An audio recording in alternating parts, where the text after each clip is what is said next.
We start with a Fox News alert. President Trump granting a full pardon to Dinesh D'Souza, the conservative author and filmmaker who pleaded guilty to campaign finance fraud in a New York Senate election, but is now breathing a sigh of relief. All right, Dinesh D'Souza joins us right now for his first TV interview since his official pardon. Dinesh, what was it like to get the call from the president? Did you know it was coming?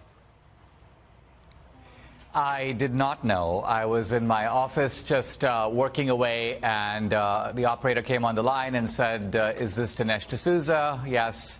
Hold the line for the President of the United States. And there was Trump. And the President said, Dinesh, you've been a great voice for freedom.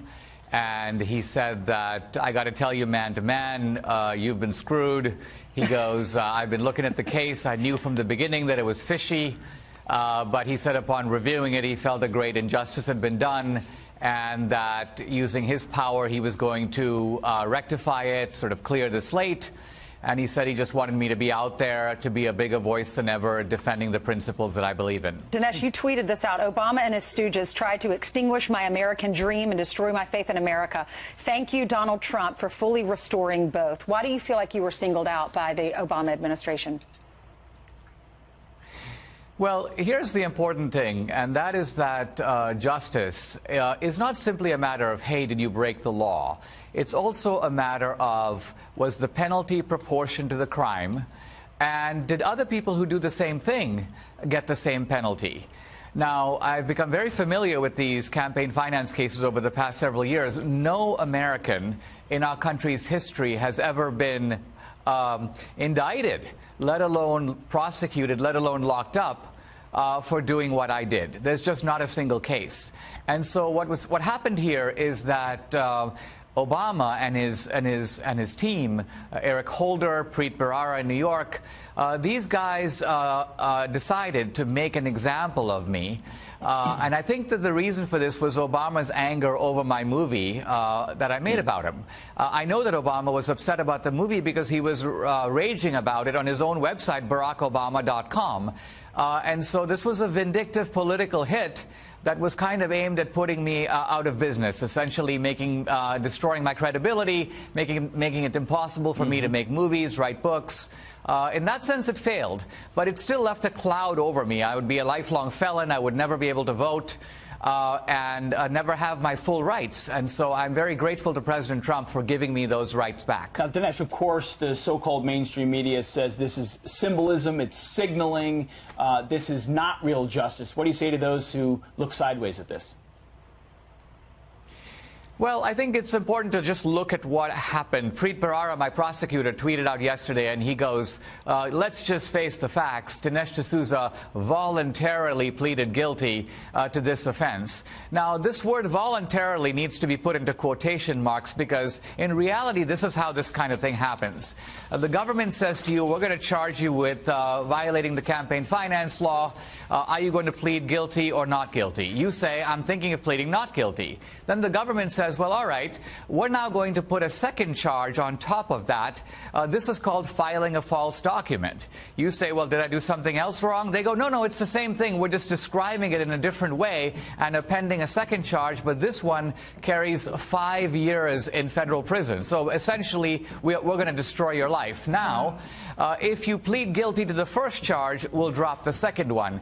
The point I want to make here is that this kind of legal bludgeoning tactic is used not only against the guilty, but also against the innocent. It's a way of, in a sense, forcing you to submit. And then, of course, they put on a solemn robe and say, well, he voluntarily pleaded. The voluntary issue here is highly dubious. Right. And your feeling after spending time in jail, how would it change you? Well, I was put in a halfway house in San Diego for 8 months, sleeping overnight in a dormitory with actually 120 hardened felons. It's not my normal crowd. It was an eye-opening experience. I came out of it fine. In some ways, I think temperamentally, emotionally, I'm even stronger than I was before. And I've learned a lot. So I don't, in that sense, regret my experience. But I do feel that as an immigrant, just the simple haunting sound of United States of America versus Dinesh D'Souza, an army of FBI agents going after you. And now a congressional committee has a copy of my FBI file, a file that the FBI had been refusing to release to Congress for a long time. And now we kind of know why, because when you look in the file, you see that I'm red flagged as a prominent conservative critic of the Obama administration. Now, why is that in my file? Well, it's in my file because the FBI is signaling to the whole Justice Department, hey, here's a guy you might want to go after. Here's a guy who's one of your political enemies. And so this is the kind of way the signaling works. The signaling is within the government targeting me for selective prosecution. Wow. All of that for giving Wendy Long, this New York politician, $20,000. Thank you, Dinesh. Appreciate your time. Congratulations. A lot of us grew up to have a romanticized view of federal prosecutors and law enforcement. They were all like Eliot Ness and the Untouchables. Truth, justice, and the American way. It was about locking up the bad guys and protecting the rest of us. And there are many dedicated men and women across the country serving as assistant U.S. attorneys who are doing just that.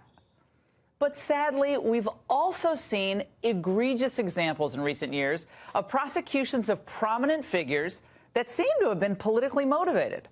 Prosecutions that resulted in huge miscarriages of justice.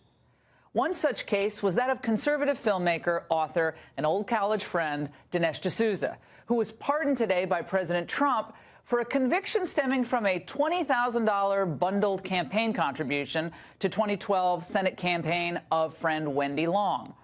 Obama's U.S. attorney, Preet Bharara, went for broke against D'Souza in a case that could have been easily disposed of with a fine and should have been. This is D'Souza, whom I spoke with exclusively on radio today.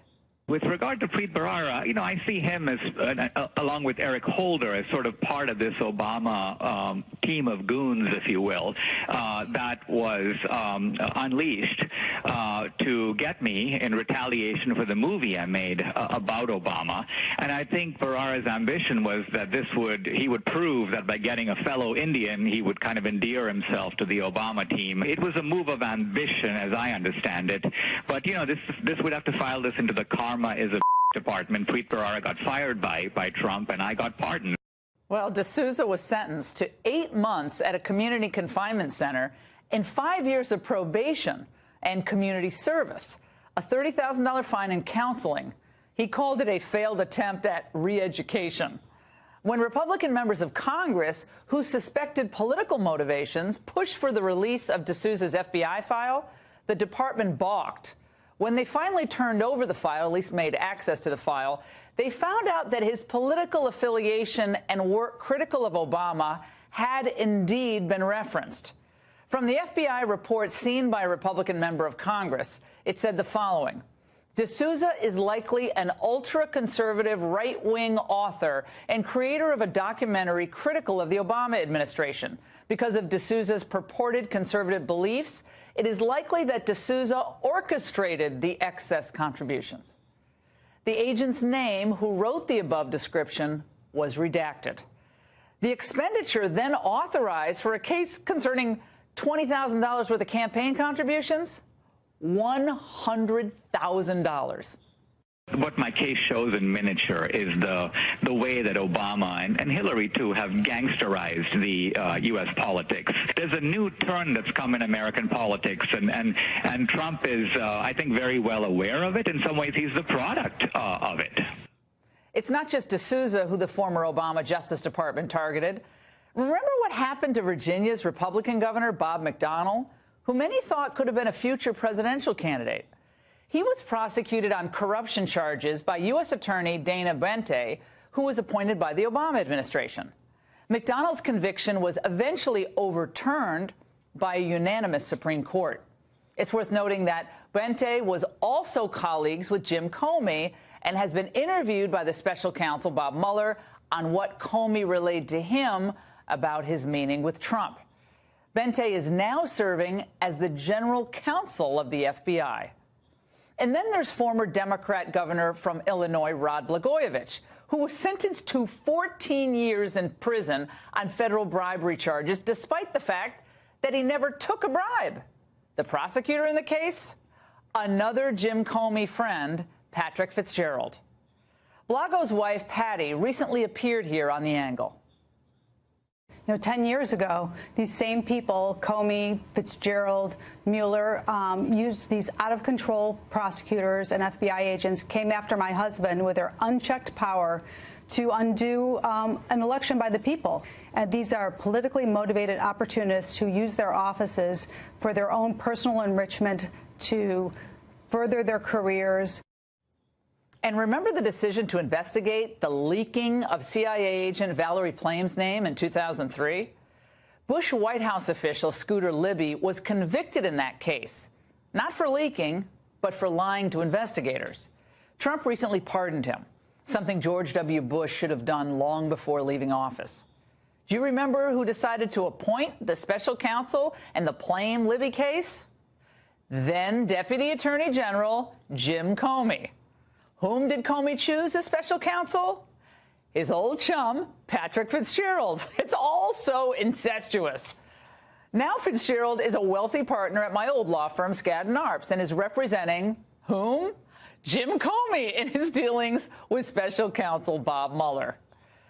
That brings us to today, where many of these same figures who've been celebrated by media elites are back at work, using their position and their pedigree in an ongoing effort to purge the country of President Donald J. Trump. What started as concerns about Russian collusion has now morphed into an ever-changing obstruction of justice narrative, all because Trump fired someone whom he was constitutionally permitted to fire for any reason. In federal investigations, the government has limitless budgets, subpoena power, and an army of prosecutors on its side. Let's not forget. So targets should not be chosen or eliminated on the basis of their political views, nor because they're considered big fish, whose prosecutions could pay big time and big career dividends down the road. This is neither just nor enforcement of the law. What it is it's big game hunting with a political preference. And that's The Angle.